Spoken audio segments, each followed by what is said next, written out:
अगर एक जाहिल इस मुल्क की रहनुमाई करे तो उसका दिल यही चाहेगा कि पूरा मुल्क उसी की तरह जाहिल, ना समझ, ना काबिल और बेरहम बने।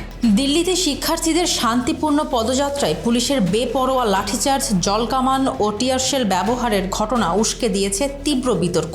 আন্দোলনকারীদের উপর পুলিশি ক্র্যাকডাউনের পর এবার সোচ্চার হয়েছেন ভারতের বিনোদন জগতের শীর্ষ তারকারা। শিক্ষার্থীদের ওপর লাঠিচার্জ ও সহিংসতার নিন্দা জানিয়ে সহিংসতার পথ ছেড়ে আলোচনার মাধ্যমে সংকট সমাধানের আহ্বান জানিয়েছেন তারা। রাজপথের রক্তক্ষয়ী সংঘর্ষের পরদিন শিক্ষার্থীদের দাবির পক্ষে দাঁড়িয়ে সংহতি প্রকাশ করেছেন বলিউডের একের পর এক তারকা ও চলচ্চিত্র ব্যক্তিত্ব। আন্দোলন থেকে এতদিন দূরত্ব বজায় রাখলেও অবশেষে মুখ খুলেছেন পাঞ্জাবি তারকা দিলজিৎ দোসাঞ্জ।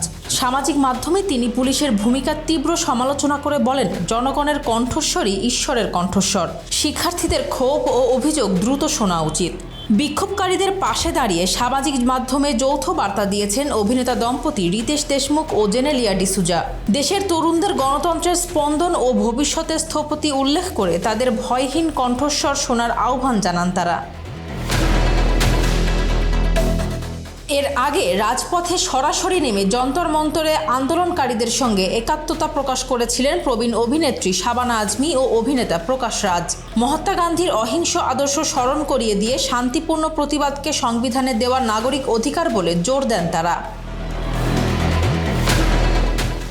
আন্দোলন দমনে দমনপীড়নের নজির কেবল দিল্লিতেই নয়, ছড়িয়েছে মুম্বাইয়েও। সেখানে বিক্ষোভ চলাকালে পুলিশ রাজনৈতিক কর্মী ও অভিনেত্রী স্বরা ভাস্করের স্বামী ফাহাদকে আটক করে। সামাজিক মাধ্যমে ভিডিও প্রকাশ করে এই বল প্রয়োগকে গণতন্ত্রের জন্য লজ্জাজনক বলে আখ্যা দেন স্বরা ভাস্কর।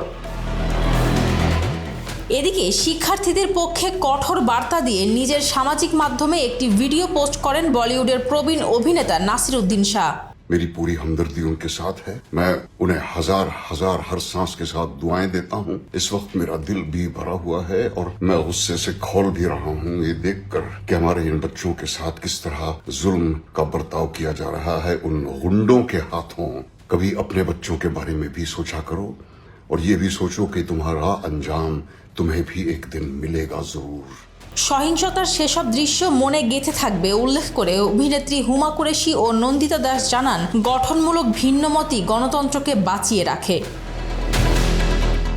অন্যদিকে লেখক সুতপা শিকদার শিক্ষার্থীদের জীবনের কঠিন বাস্তবতা মনে করিয়ে দিয়ে বলেন, প্রভাবহীন এই তরুণেরা পকেটে সামান্য কিছু টাকা আর বুক ভরা আশা নিয়ে নিজেদের অধিকার রক্ষায় মাটি কামড়ে পড়েছিল। শিক্ষার্থীদের এই আন্দোলন এখন আর কেবল রাজপথের দাবিতে সীমাবদ্ধ নেই। শোবিজ তারকাদের ব্যাপক সমর্থনে এটি রূপ নিয়েছে সর্বজনীন সামাজিক প্রতিবাদে। দমনপীড়নের বিরুদ্ধে ওঠা এসব প্রতিবাদের মুখে প্রশাসন শেষ পর্যন্ত আলোচনার পথে হাঁটে কিনা সেটাই এখন দেখার বিষয়। Desk report, Farzana Hasin, Manabkantha.